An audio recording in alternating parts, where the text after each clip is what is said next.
If you missed your favorite show or interview, visit episodes on our website at theworldtoday.news. Our live shows are also on X, Facebook, YouTube, Rumble, Kick, and Twitch. Now there really is no reason to miss out on anything on theworldtoday.news.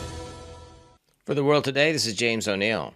Russia launched over 500 drones and 24 missiles at Ukraine overnight, primarily targeting energy and civilian infrastructure in western and central regions, injuring at least 5 people, Ukrainian authorities reported Wednesday. President Volodymyr Zelensky called the strikes demonstrative, urging tougher sanctions against Moscow's war economy. Despite U.S. President Trump's peace efforts, Russia continues its offensive along the 620-mile front. Zelensky has accepted Trump's ceasefire proposal and possible talks with Putin, though the Kremlin raised objections. Meanwhile, Putin met Xi Jinping, Kim Jong-un, and Narendra Modi in China. Zelensky traveled to Denmark, Kyiv, and Paris for military and diplomatic support. Belgium announced it will sanction Israel and recognize Palestine as a state at the UN General Assembly, contingent on Hamas releasing hostages and ceding Gaza control. Foreign Minister Maxime Prévost outlined measures including banning West Bank settlement goods and designating certain Israeli ministers, Hamas leaders, and violent settlers as persona non grata.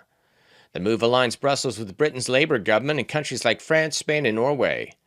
Israel criticized these nations for rewarding terrorism. Minister Itamar Ben-Gvir warned Europe would face consequences for being manipulated by Hamas. Russian President Vladimir Putin thanked North Korean soldiers for aiding Moscow's forces in repelling Ukrainian incursion in Kursk region during talks with Kim Jong-un in Beijing. Putin praised their courage and heroism, calling it a joint fight against modern neo-Nazism. Kim responded that under the 2024 Comprehensive Strategic Partnership Agreement, which includes mutual defense clauses, North Korea sees it as a brotherly duty to support Russia. He pledged continued cooperation, affirming confidence in Moscow's victory. Treasury Secretary Scott Bessent said August tariff receipts had a record $31.37 billion, bringing to-date revenue to $183.56 billion. He projected annual tariff intake could exceed $500 billion, citing progress on deficits, while the CBO estimated Trump's tariffs could trim federal deficits by about $4 trillion over a decade. A setback followed. The Federal Circuit ruled 7-4 that most tariffs exceeded presidential authority under IEEPA, though duties remain until October 14th as the administration seeks expedited Supreme Court review. President Trump warned lifting tariffs would be a total disaster, claiming they drive investment. Bessent said alternative legal authorities could sustain import taxes if IEEPA fails, arguing persistent trade imbalances pose economic risks. British Prime Minister Keir Starmer admitted he would not want a migrant hotel near his home, acknowledging public anger as over 32,000 asylum seekers are housed in 200 hotels nationwide. While pledging to shut the scheme earlier than 2029, Starmer gave no timetable, stressing he wants hotels emptied. His government argued asylum rights outweigh local objections, overturning an injunction against Epping's Bell Hotel after an alleged assault by a migrant. The Court of Appeal barred further appeal, fueling criticism of bias. At least 19 other councils plan legal challenges. At today's House Judiciary Committee hearing, Representative Jamie Raskin questioned Nigel Farage about threats to free speech. Any other day, fine. Oh, I see. Who gets to decide that?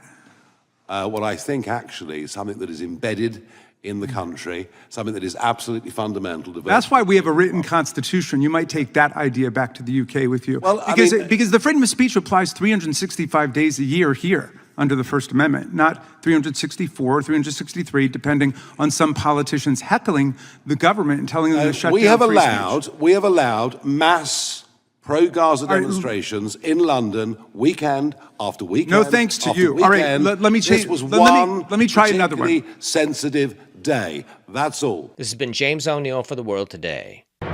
If you missed your favorite show or interview, visit episodes on our website at theworldtoday.news. Now there really is no reason to miss out on anything on theworldtoday.news. And welcome. It's a Friday in Australia. It's a Thursday in New York. I don't know what it is on Mars, but Elon would know. Maybe we should ask him if you want to fly SpaceX. They've had one good launch. Forget the other 10,000 that perished along the way. But anyway, it's all progress, isn't it? Before we get into our first guest, I just want to play you some clips, and I'll try and do this in this hour. If not, I'll finish the rest later on today, because RFK Jr. is holding nothing back. He's going hell for leather, as we would say, and good on him too, because he is actually going to, as he says, he's going to make, for the first time, the CDC truthful and to tell the truth. Cam, could you play Senator, please? You can characterize it any way you want. I quoted them today. What I said was accurate. What you said were lies. You described people moving the Titanic. Are you saying that the mRNA vaccine has never been associated with myocarditis or pericarditis in teenagers? I am simply. Is that what you're trying to tell us? I am simply trying to say that the people that you have put on that panel, after firing the entire... You're evading the question. No, I'm asking the questions here, You're Mr. evading Kennedy. that question. I'm asking the questions, I Mr. asked Kennedy. You a question. I'm asking the questions for Mr. Kennedy on behalf of parents and schools and teachers all over the United States of America who deserve so much better than your leadership. That's what this conversation is about, Mr. Chairman. Senator, they deserve the truth, and that's what we're going to give them for the first time in the history of that agency.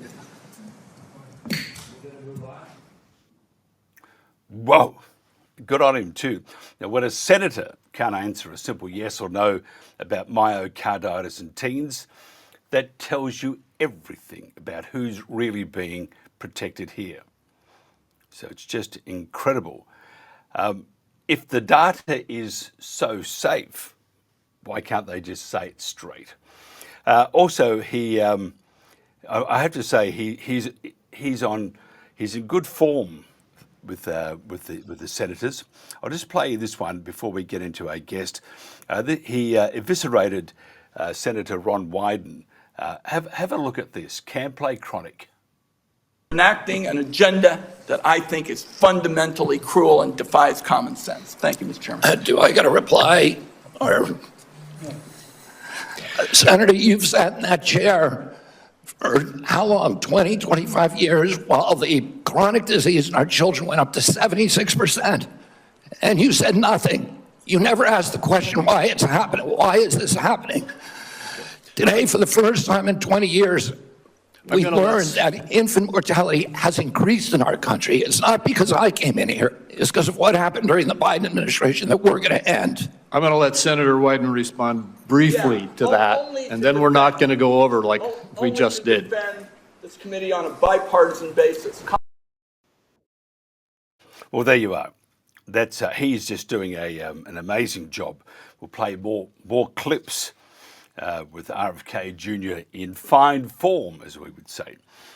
Wayne Morrow is CEO of the Birch Society, a non-partisan civics and education organisation that endorses the timeless principles of the Declaration of Independence, which proclaimed that our personal rights come from God, not from government. Thanks for joining us. And Wayne, do you think Donald Trump and the GOP, are they anti-war or not? I think I know the answer to this one, but I do know the answer. What's your answer? Good question.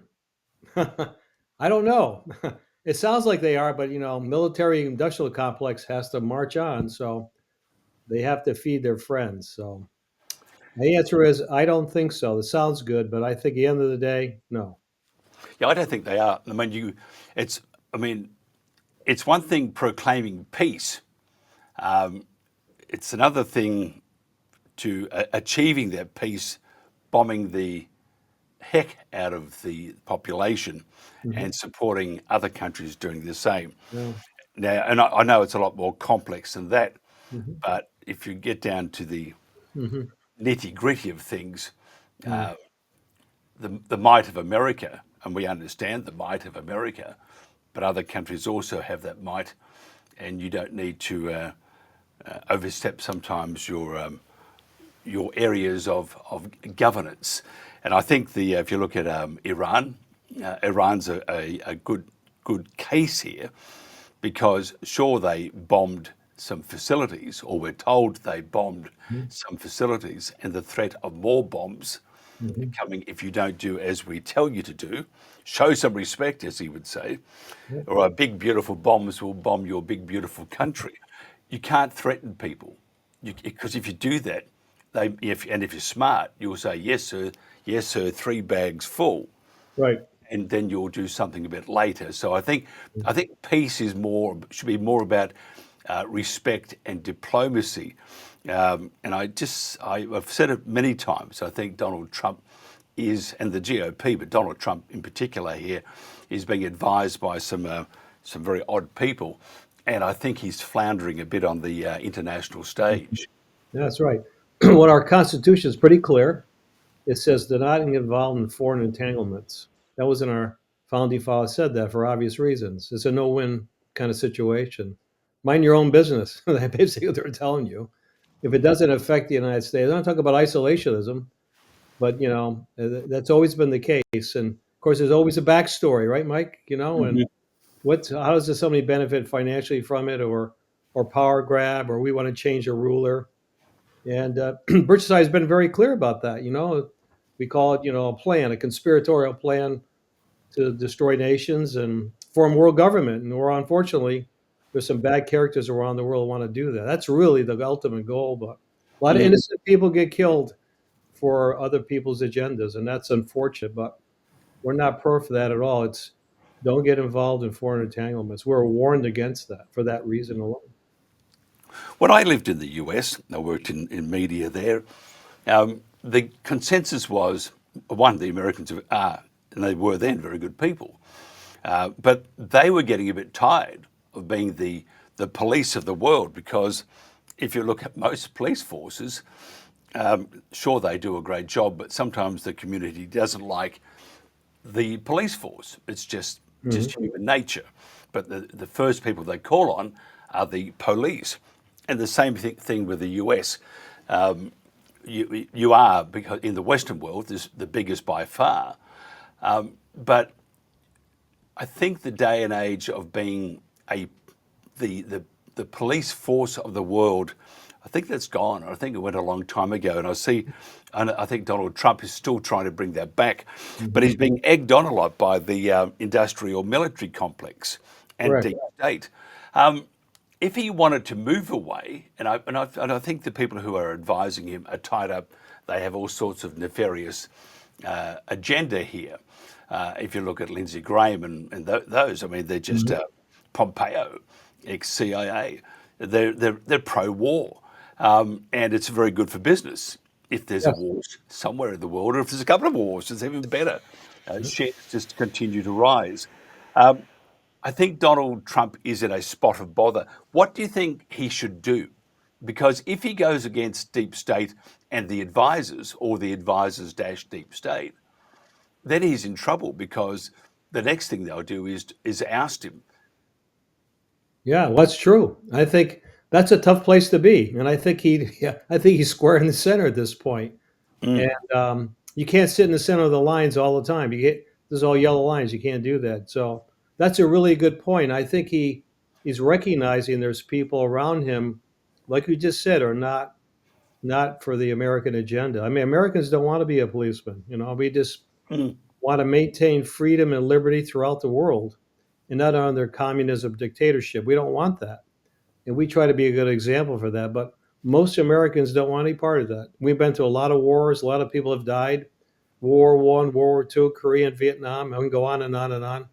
And a lot of dead people, unfortunately, have died because of, you think about the balance of the war, and the cause of it all was really trumped up, no pun intended, by the way, to cause, like you said, military industrial complex, to put in different people in power. And that's the big game. So people are pretty wise to that now. And, time to beg off, and let's not do that. So he put himself in a tough spot listening to people who have that agenda. And I think, Mike, you're right. I think he's in a tough spot right now. So we'll have to see what happens. He can get off of that if the Americans say ease off, so he can blame the Americans for easing off. And that's probably one of the things he could do. Other thing is, our Constitution, as you're familiar with, is that Congress has to call for a war, not the president. And you can't go around the Constitution. So Congress has to pull up the big boy pants and says, no, no, you can't do that. And so the Congress really is the one in our system of government is they make the laws, they declare war, not the president. And they can't go around it. Unless supposedly there's a national emergency, then he can step in, but we don't see that. So that's kind of where we are. We need a strong Congress, and the Birch Society is educating our citizens on how to elect good constitutional congresspeople. And you worked in the United States, that's critical. And it doesn't happen by accident. We have to teach the people their Constitution. We have to be able to get involved in state and local and federal government. And that's how you get good representatives so we have good government. You can't sit back and say, Trump's the president now, we can go and pause. You can't do that. That's a problem. And you can't do that. We're teaching Americans that you can't forget our past and the victories we had in the past, but you have to get involved in the process. And that's what we do. We educate people on who we are and what we're trying to accomplish. It's interesting the apathy. When I moved to the US, I was quite convinced that Australia had a bad case of terminal apathy, and it used to frustrate me because he would say, "She'll be right, mate." Or, you guys would know it from, "That's not a knife. Now that's a knife." But it was that sort of attitude, and which most of the Australians and people immigrating here, they liked it. They liked that laid back attitude. That just wasn't what I wanted in life. We find now, and it's governments right around the world, and they're all. The US is a bit different, but it is still heading that way. If you look at all your biometrics and all your anti-personal or the security measures that they want to bring in, the days of "she'll be right, mate" in Australia, or things will be okay if you're in other parts of the world, I actually yearn for that now because we have such a complicated society. And one move isn't just going from A to B. Between that, there's 8.1, 8.2, 8.3, 8.3, 8.5, 6, and 7, all these different moves. And they all have a different agenda to it. Do you find the same thing with yourself in the US? Because my father would always say, "Oh, in my time," and I'd go, "Oh, Dad, stop it. It's not your time now, it's my time." And I'm doing the same thing. I would go and I'd say, "Look, 20 years ago, things were a lot simpler." Yes. Or say pre 9/11, things were way simpler. And if there was a conflict around the world, if you wanted to become involved and know more, you could. But you really didn't worry about it because you went to your sport, you went to the beach, you watched movies, you got on with living. And nowadays, it's very hard to do that because we're smacked right in the face, aren't we, with this information? How do we, because it's nice having this information, but sometimes we can get to an information overload. How do we balance that? Because at the moment, we can see the whole planet, or the whole Western world, in fact, disassembling and cascading down this mountain. And it's scary. So therefore, you lose sight of what living is all about. Yes. How do we get back our freedoms? Well, that's a good question. I mean, I think you're right. The world's certainly in chaos, on purpose, by the way. And we talk about the conspiratorial deep state or whatever it is. We see that in Europe, right? I mean, those guys are in fire. I mean, you look at the old UK. You had a clip on the UK. That's pretty nasty what's going on. They're destroying. I used to live in the UK. They're destroying good old UK, right? With the invaders coming from other lands. And those people in the UK, I live with them, they just want peace and liberty and love their queen and their history. We see that in France and Germany. We see that in other parts of the United States, even in Australia, we see that as well, and in the US. So I think the answer to your question is that the reason why the tempo is picked up on purpose. And I think it's hard to balance it because you're getting all kinds of information, but it's difficult to separate fact from fiction. And that's really the key here. Is it really noise level or is it for real? That's really the key. And I tell you, that's with so much information, we try to say, stop for a minute. The psychological warfare is hard at work. what is really real and what is really not real. And once you find out what's really real in the agenda, then you can sort out the battles to pick and the place to go. But you're exactly right. You're an information overload, and people just don't know what to believe anymore. And we try to separate out fact from fiction. It's really interesting. Around the world, if you look at the UK, and you look at most Western countries and European nations or countries, sorry, it's the misinformation. The misinformation. We've got to stop that misinformation online. We've got to control the internet. We've got to control your right of free speech. And it's for your own safety too, by the way. We've got to stop you from talking about that, because we're telling the truth, and we're not telling the truth, or government's not telling the truth. They're the ones that are the perpetrators of misinformation. And if you look at Robert Kennedy Jr., just with the Senate in the last few hours, he was saying exactly that. For example, the government, or CDC, they lied about COVID. They lied about COVID. The government lied, or CDC lied about many things, even prior to COVID, vaccines and autism and that sort of stuff. Of course. If you, though, went against that, you were spreading misinformation. Yes. And if you look what happened through COVID, social media, it was shut down on you. What does X do now? They say, yes, you can have your free speech, but no one's like us. No one's going to hear you. Because that's why we changed from the Pulse to the World Today, because we had absolutely zero growth. We sat on 13,200 for almost 2 years now. It didn't move. So we knew that we were shut down. So how do we then make government more honest, and how do we maintain our right of free speech? Because if they shut down the internet, which is our town square, if you shut it down, and you only, which is terrifying, you only have the legacy media to supply you with information, which is a government operation anyway, basically, or paid by the government. What do we do? How do we keep hold of our freedoms? Because take away the internet, and that's what's happening. If you look in the next 6 months, Australia, UK, New Zealand, Canada, Europe, it's going to be so much harder. For example, in Australia, like X, for example, if they have something on that's not what government says you can say, right, and they say you must take that down, and they don't, they're fined, just on one fine alone, $49.5 million. No kidding. So they're large numbers. So they are really serious around the world in shutting down what you're saying because of your misinformation. So how do we stop the criminals, or the ones who are spreading the misinformation? Yeah, well, that's a great. So what is the definition of truth? I mean, we saw that today in the video clip you gave about Kennedy. He was actually calling them out, and they don't want to hear about it because they were revealing the lies that they had. And they do control the media. That's our problem. As you well know, you came from the United States, you're a mass media. They control it on purpose. So the only way people get information is independent works like you're doing today. In Europe, South America, doesn't make a difference.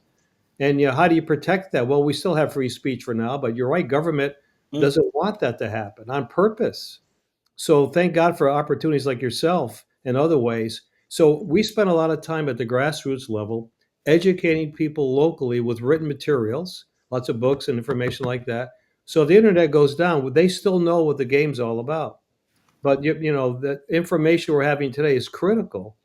And as I mentioned earlier, the only way we can maintain in the U.S. anyway, as constitutional-minded representatives, not to shut it down. But the bad guys control the information flow right now. We call it the deep state. They control media. Sky News, all those people all control information, as you well know.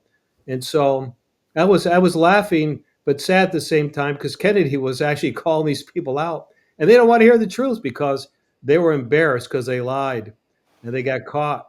And he won't stop. And they say, hey, you got to get out of here. And unfortunately, he's not going to get out of there. And Americans are not stupid, nor people around the world any longer, Mike. They understand the game. They don't want, you only can hear what's happening. So the psychological warfare is existing. Only hear just like Orwell said, the newspeak, right? Big Brother's only going to let you give you what you're going to say, and you can't give the truth. So it's a battle. That's all I can tell you. It's a battle to maintain free speech. And you're doing a good part. We're trying to do a good part. That's all it is. It's a battle right now.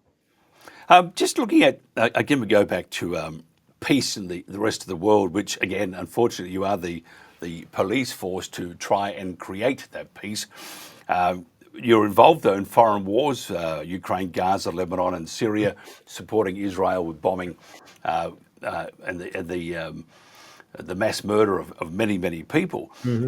But it's also keeping the industrial military complex in business. Yeah. But it's not really what you would say is a peaceful approach to creating harmony in the world. If you look at the Shanghai Cooperation organizations at a summit, there was India, Russia, China, and about 140 other countries involved. Western media, of course, said evil, axis of evil, terrible people. Take away the narrative of what we're reading in legacy media, that would seem to be a pretty comfortable get together, inverted commas, of world leaders. You wouldn't call Modi an evil person. No. Modi is but it's one of the largest nations on the planet, and very strong both economically and military-wise. Yeah. But so the axis of evil is sort of almost a remnant of the Cold War, isn't it? Yes. That they've got to make sure that you slant how bad they are. They're terrible people. But really what the US, and in particular Donald Trump, should be taking note of is that they had a thing called diplomacy. Yes, exactly. And I think that's what, and respect. And you can't respect someone who hits you on the head all the time or bombs you. And I think we actually need, and I think Donald Trump does need better advisors. Do you ever think, though, that he will flip the coin and start listening to other countries, understanding that he's president of the United States, but he is not president of the universe? Correct. Well, Americans don't want war. I mean, that we're against all those things, against funding Ukraine. I mean, listen to it. They don't want to be. They were against the bombings. Period. It was pretty obvious, and I think we talked about this before. Congress makes the laws. Congress calls wars, not presidents. That's a disconnect. And the only way he can do that if he feels that the United States is threatened in its security, but not just randomly say, I'm going to bomb so-and-so because I think I want to do this. He has to get the support from Congress. And that's our people. And the people I talk to, they know it's a no-win situation. Remember I said earlier on, our Constitution says avoid foreign entanglements. Don't do that. And if you hold the Constitution, we wouldn't have that problem.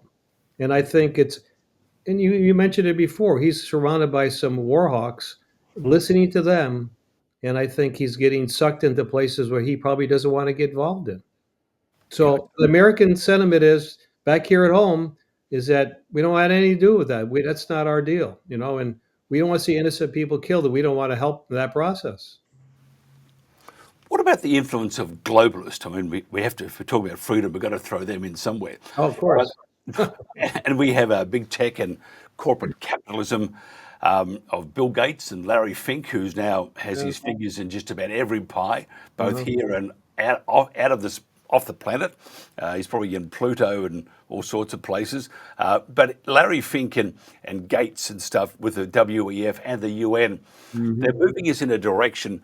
And if a large entity wants to go from A to B, they're going to do it. And so how do we stop that? Because I don't think we can. I think they have so much money, so much influence, and governments are falling into, not the US, but many other governments around the world are falling into lockstep with Larry Fink and Bill Gates. Look at the UK. They want to throw sulfur around the planet just to cool it down. You lived in the UK. Why would you want it cooler? That's so crazy. It's you always got to wear your pullover all the time there, right? It's always cold and damp, right? It never is warm, right? You got the heat stove going all the time. Yeah. Well, that's another globalist move. I mean, it's all through the UN agenda, all about world government. Remember that, Mike? It's all about world government. How do we destroy the cultures of the past and make it there's all the cultures. War is important because they want depopulation. They talk about that. They said climate change is because there's too many people. So how can we get rid of people? Let's just all kill each other. And that's part of the other agenda. So that's their end goal. World government. We got to get rid of people, destroy the past, and rebuild it back new. And that's why we see the invasions of all the country. Look at Europe's on fire all the time, and that's all done on purpose. That is really the ultimate goal. They want world government, and they have to destroy the past, and they want us to kill each other and makes their job a heck of a lot easier. But that's really, in the end of the day, it's really satanic to the core. It's evil to the core, and that's what it's a spiritual battle. That's what's happening. Unfortunately, that's what we see. But as I travel around, people are smart into that. They see what it is. It's like the Wizard of Oz, the man behind the curtain. Now they know who's behind the curtain. That's they do recognize the game, and they do know the goal. So it takes vigilance, hard work, and there's more of us than them, Mike, and they know that. So because of that, they try to step the program up because people of the world are catching on to the game. I know you live in Australia. They don't want to live under that kind of tyrant rule either. No, they don't. Nobody does. We want to live as a free people, correct? Don't we? And nobody wants to live as a tyranny or totalitarianism. Nobody does. It doesn't work. Well, just leading from that, you look at the UK. I never thought in my time I'd ever hear them talking about civil war. I don't think it will happen, but I think it's going to be it's going to get a lot worse before it gets better. And that's because government simply is not listening to its people. Yes. Well, the prime minister did a clip on him. He's a Fabian. You know about the Fabians, right? The Fabians was, Cecil Rhodes, and Fabians formed the Chatham House, which is a Council on Foreign Relations. Those are all globalist world government people. And the Fabians, when I lived in the UK, the Progressive Party or Liberal Party were Marxists. So you got what you got. The guy who's running the show in the UK is a Marxist. He said he is. He's doing what he's supposed to be doing. That's exactly what he's up to. And people wisen up to that. Like, hey, you're a Fabian. You're a globalist. You're not looking out for the UK people. And that's why I think you're seeing you mentioned about revolution or the social unrest, because the UK folks, as you all know, are fed up to hear with this. They have too much history to go down the toilet, much like Americans. So, but he is a Fabian, and he writes in his writings, he's doing what he's doing on purpose. He's destroying his own country on purpose.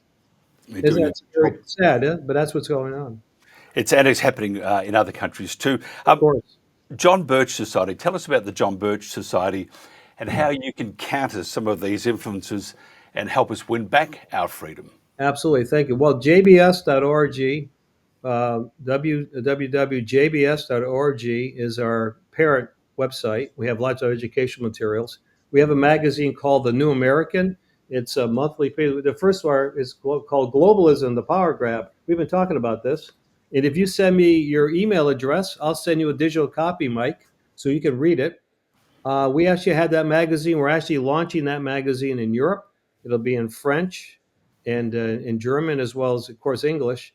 And it's amazing what most people don't know about the depth of the United Nations. And you can't see this, but I'm going to try my best. This is all the locations of the UN in the world. Look at that. And most people, I get to the lady in Paris, she was totally dazzled to say, I thought it's only the Brussels or the EU and also the East River. I go, no, it's all over the world. What are these people doing there? And we talk about that. They're working for world government. I'll send you that copy because it'd be a really good conversation to come back again once you look at it. But anyway, the answer to your question is we educate people worldwide on really what's going on, knowing that freedom is precious and no matter where you live, and not fall for world government, because we know the UN and the globalists we talked about, that's their agenda.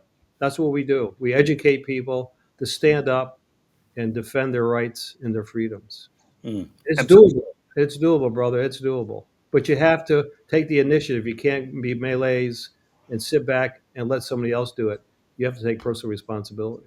Interesting. We talked about the information overload, which it's there. It's right in your face. But on the other hand, though, if you do nothing, if you promote apathy, then one, we shouldn't complain. We will, because that's inherent to our nature. But we actually have to become more involved in our day-to-day running of our communities, of our local, state, and federal government. And we have to do that because what we get is what we chose. And You got it. if we want to change it, well, it's up to us, not a magic fairy. No. It's Lindsey Graham. No, sorry, I shouldn't say. Absolutely. So I'd be happy to give you that magazine as a PDF, and you could see. You're right about information. The question is, give you the right information to cut through the lies.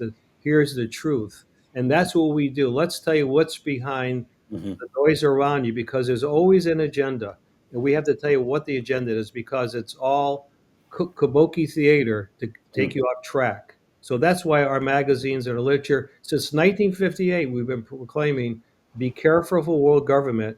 The UN is part of that. It's critical. And we're seeing it now unfold after all those years.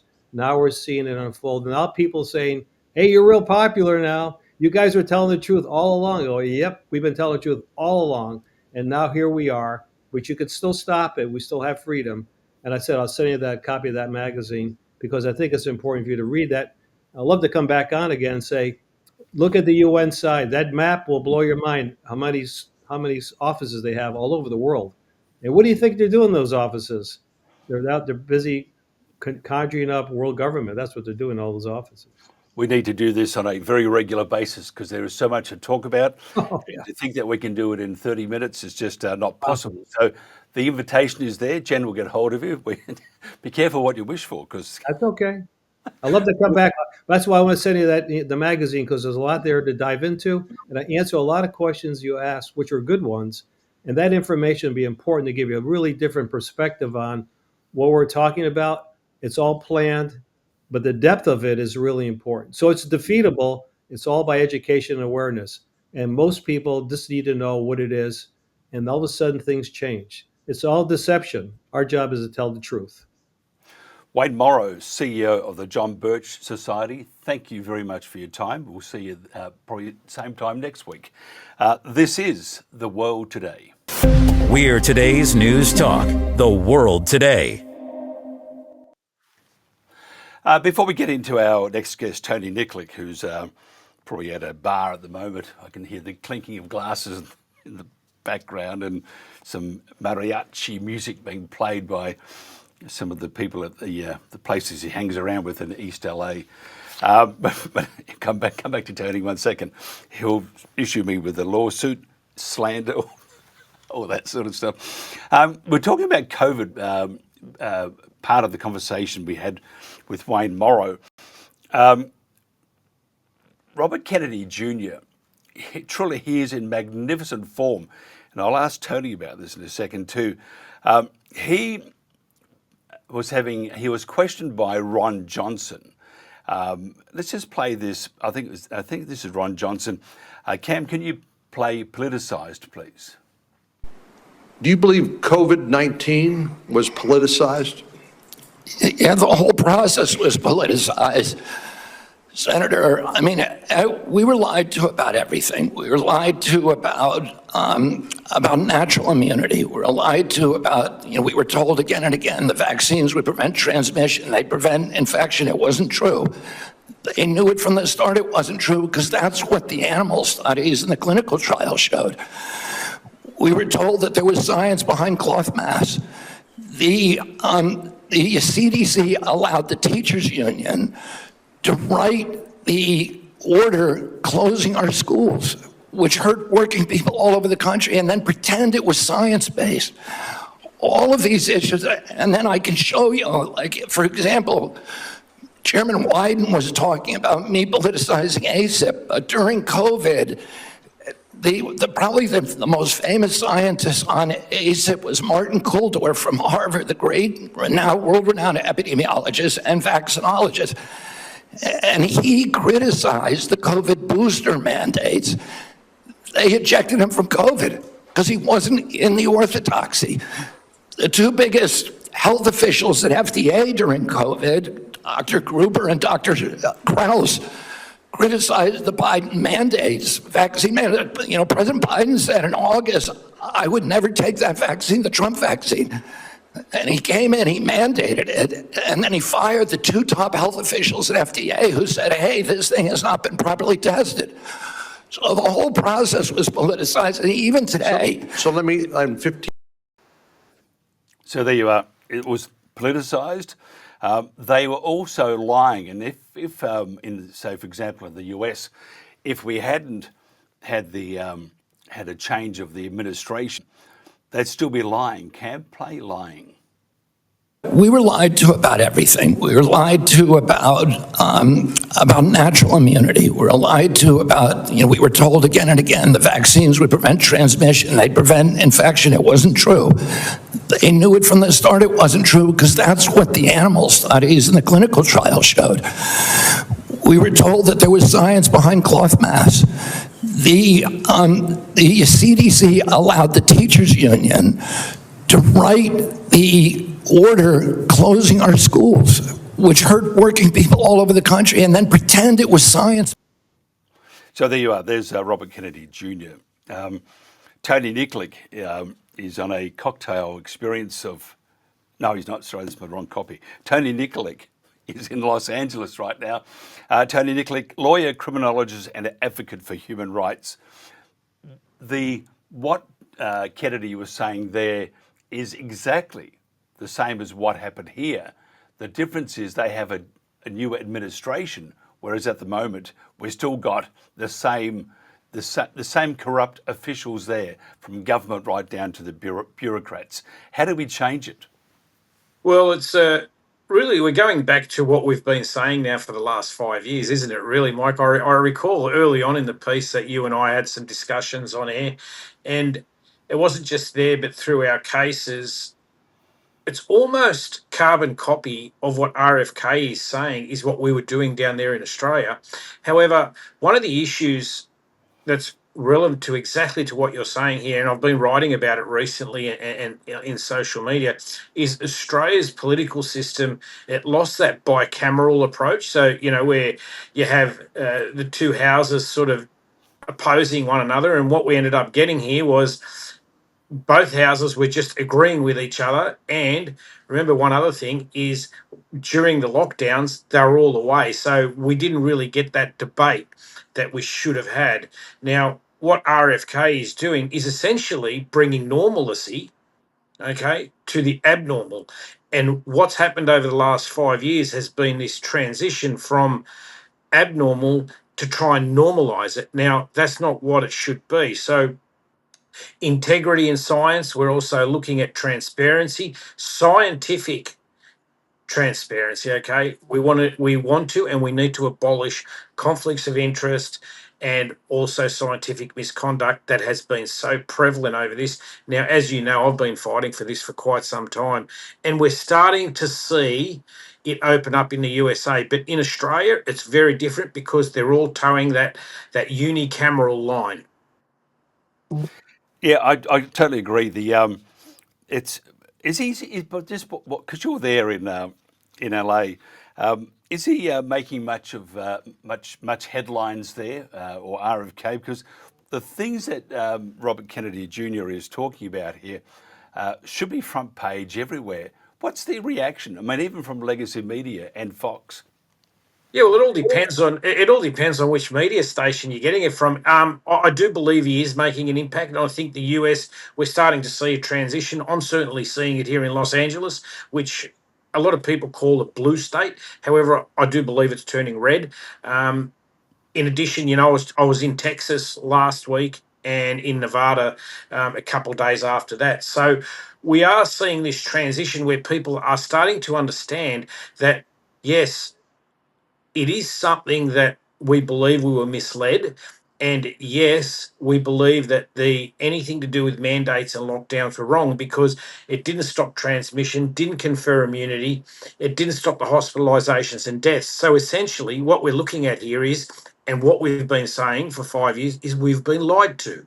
And we've been lied to by institutions, and some of those institutions, rather than balancing those rights, have actually impounded those on the people who were seeking that balance. So there is a lot of structural reform required in Australia, and that reform needs to start from the grassroots, which is where it started, and it really needs a big clean out. And I mean a clean out. And what Robert Kennedy is doing over there with the CDC, I think almost every institution in Australia needs to get that, because every institution, almost every corporation just towed the line, and we know that the science just wasn't there, despite the fact they said the science is there and it's safe and effective. It never was, and it still isn't. Well, it's really sudden and unexpected.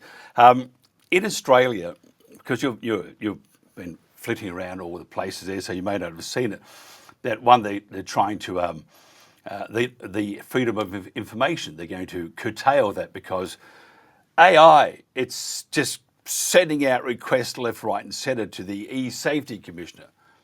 No, it's people want to know. But Prime Minister yesterday said, that's it, we're not going to release the information. He said this in Parliament. We have, we had a terrible killing of 2 policemen and a wounding of another one just very, very recently. But the report from the Channel 7 reporter said, take away that this guy is a very bad person.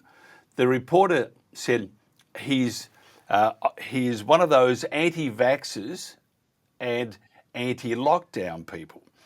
Why would they all of a sudden be bringing in, and if you look at all the threads of the media from ABC, Channel 9, all those, it's the anti-vaxxer bit or the anti-lockdown thing.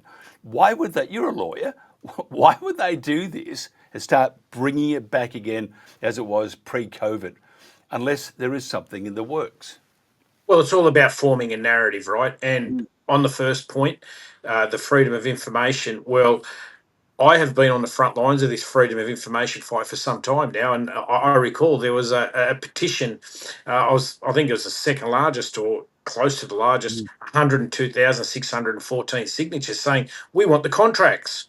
We want the contracts from the pharmaceutical companies, and it was rejected. So the Federal Health Department and the Office of Information Commissioner that goes through a lot of that sort of stuff, well, they all rejected this. Well, why are we injecting someone with something that you're all rejecting? Okay, we just need the information. You're out there saying it's safe and it's effective. Well, prove it. Now, the redactions are so significant. When I go onto the Senate website for a submission I did in 2017 on the False Claims Act, which was taxpayer funded protections, especially with respect to pharmaceuticals, you will actually see all the case law that names pharmaceutical companies redacted. Okay, they are redacted. That's my submission. That's my submission. And so what we're actually seeing, the curtailing of this freedom of information, that's very dangerous, because that's coming on the back of, all those other laws where they're looking at suppressing and censoring speech. Now, then when you tack on these labels of anti-vaxxer and anti-lockdown, well, people weren't anti-vax and they weren't anti-lockdown. It's just that simple.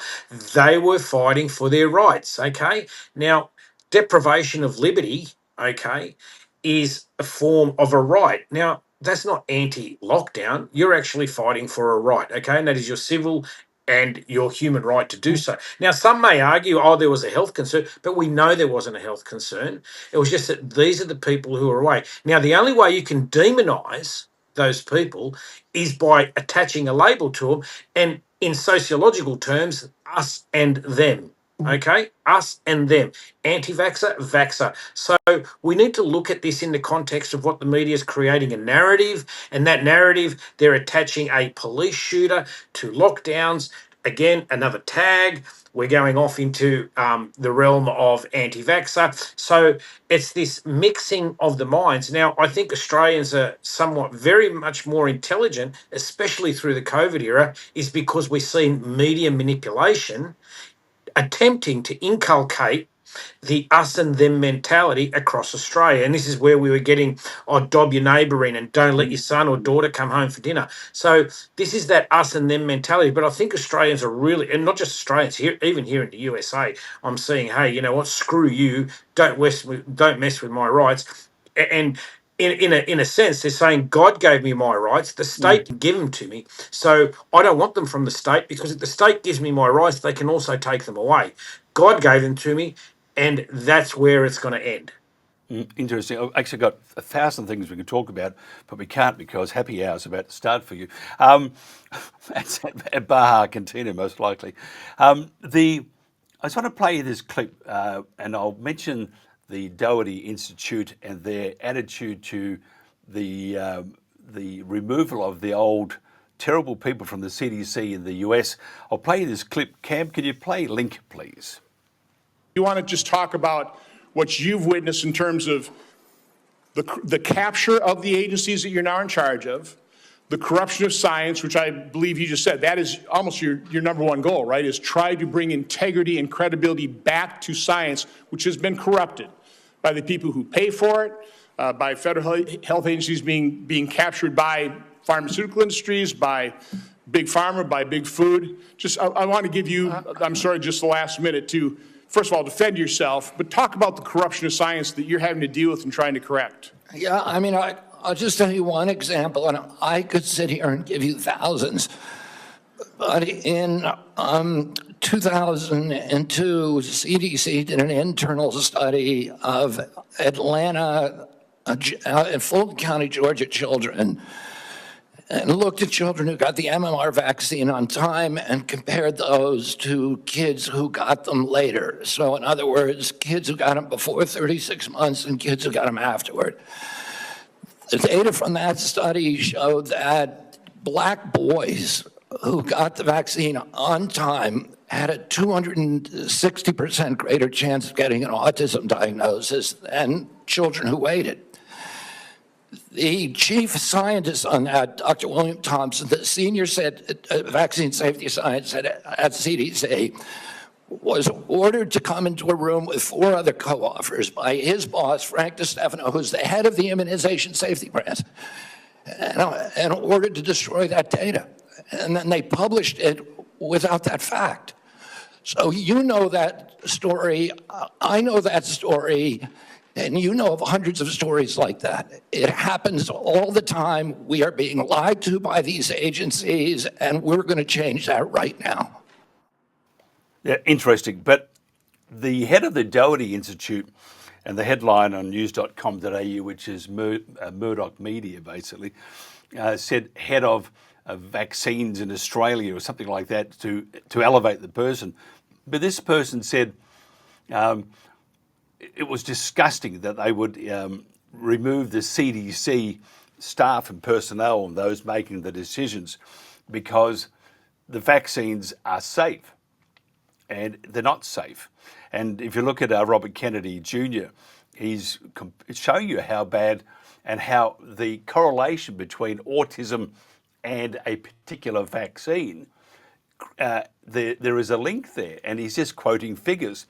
And he actually said in another video, which we won't play, it doesn't make him anti-vax. It makes him pro-science by making sure that before he signs into something, before he gets behind something, that he has to see the data, needs to see the study into it. And that's how it should be. In Australia, Tony, and you're at the front line, there's none of that. It's just you'll do as you're told. And look what's happening in Parliament with the e-safety and the control of the internet and misinformation. They do not want to give us that right to decide on what we do with ourselves, and they want to keep pushing this putrid filth out about, safe and effective vaccines. They're not, are they? No, definitely not. I think one of the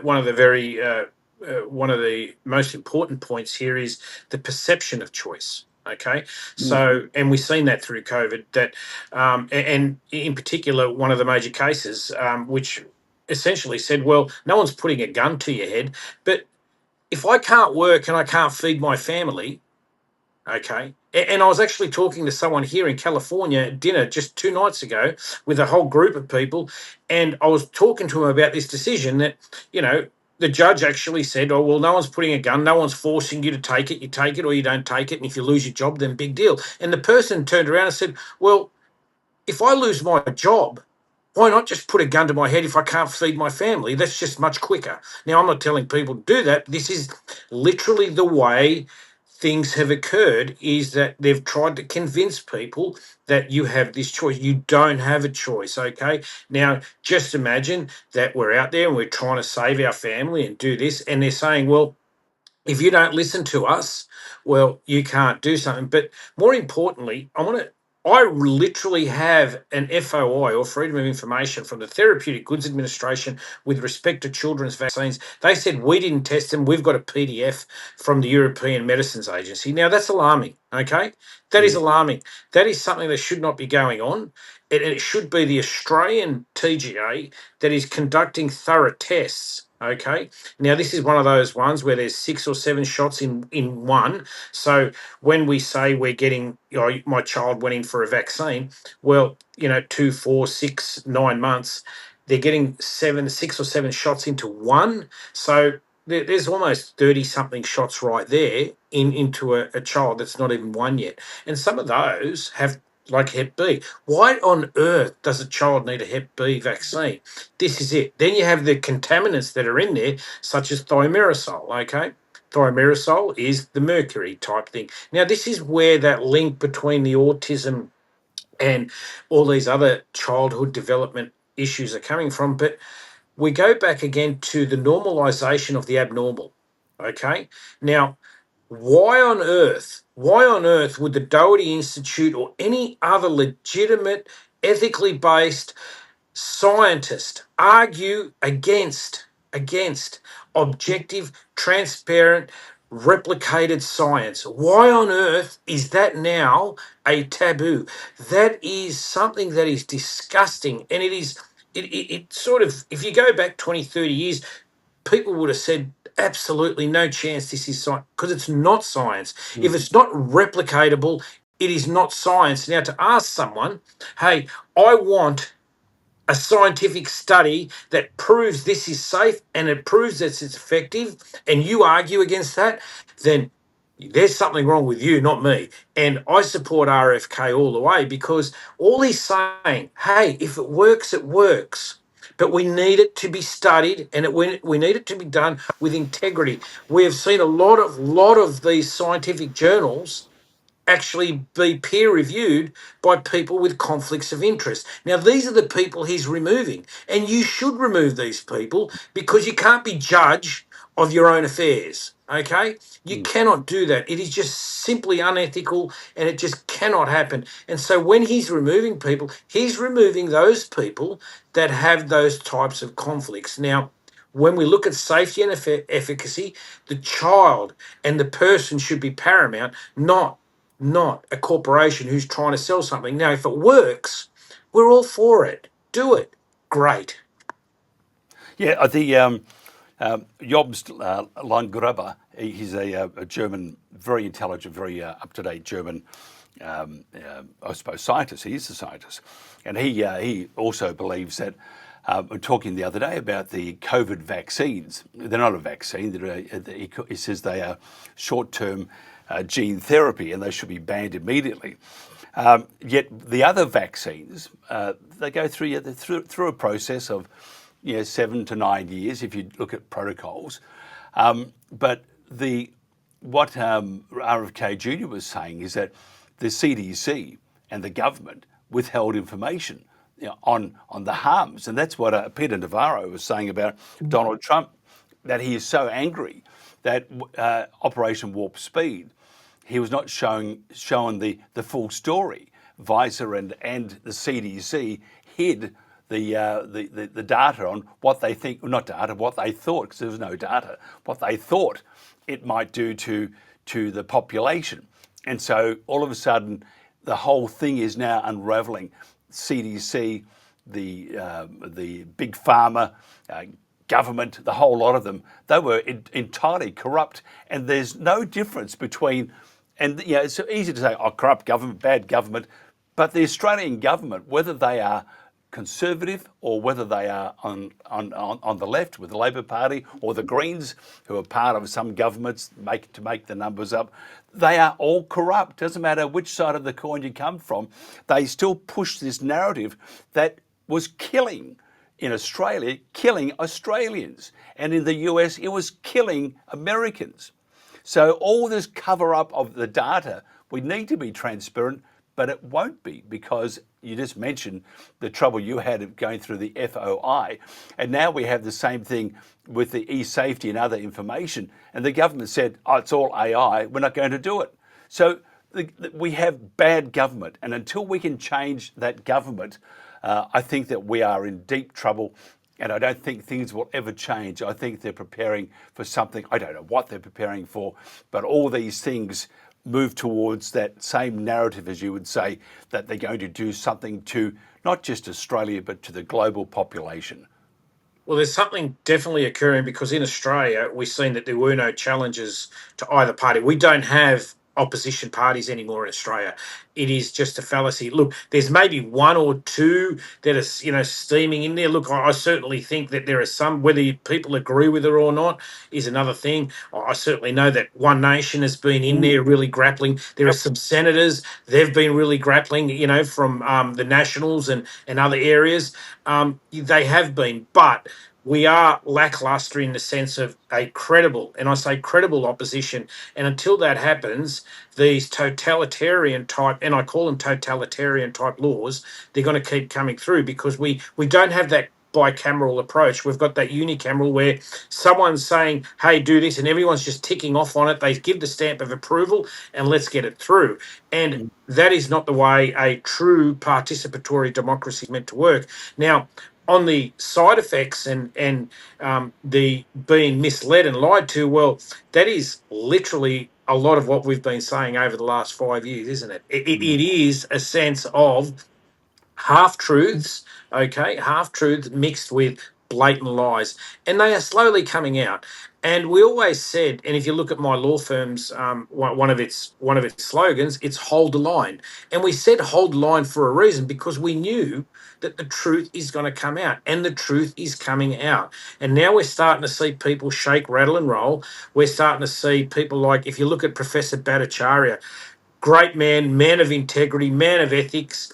He actually supports vaccines, but like RFK, he says, and like me, we all say, if there's something there and it's credible, it works, do it. It's fine, but we need testing, and it needs to be longitudinal, needs to be replicated, and most importantly, it needs to be safe. Okay?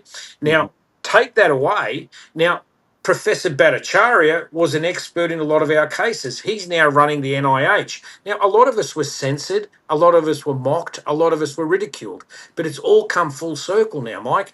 And that full circle is really going to come back, because a lot of the experts in Australia and the bureaucrats were calling us anti-vaxxers, and we were just talking about those types of, anti-lockdown. No, we were just saying censorship isn't good.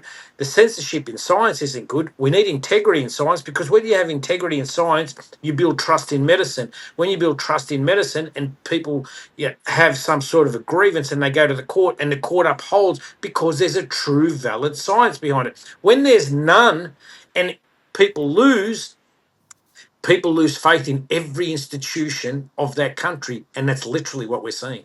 Yep. Plenty to talk about, run out of time. If somebody wants to find out more about you and your law firm and how they can talk to the next senator, maybe, how do they do that, Tony? Well, they can contact AFL Solicitors, aflsolicitors.com.au. There's a Sydney number 029 9892 2298, or you can go to the Instagram page, which is at AFL Solicitors. I've always got stuff going. I'm here in the USA. I've met with some great doctors. I've met with some great lawyers who have all been on the front lines, mind you, Mike. And so I'm gaining some very good intelligence over here, and I hope to bring that back. No, just 1 second. Don't go, Tony. Yes, yeah, he'll be finished in a second.